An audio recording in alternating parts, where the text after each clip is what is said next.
Hari ni kita nak buat puding bol berkuah custard. Yang ni nak buat untuk open house boleh, jamuan pun boleh juga. Nak buat puding bol ni saya pakai serbuk puding daripada Marisa lah. Kalau tak ada serbuk ni macam payah sikit korang nak buat. First, panaskan air 1500 ml. Masukkan serbuk puding Marisa, kacau sampai larut. Masukkan perisa mango. Yang ni korang akan dapat sekali. Kacau-kacau lagi. Tambah 6 sudu gula putih. Kacau-kacau lagi. Biarkan mendidih. Dah siap.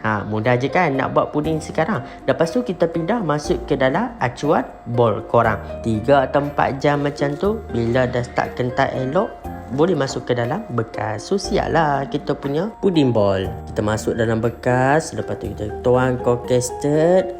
Sangat best. Untuk resepi cocoa custard ni saya dah share dah di episod sebelum. Korang tengok dekat komen, saya sertakan link. Selamat mencuba.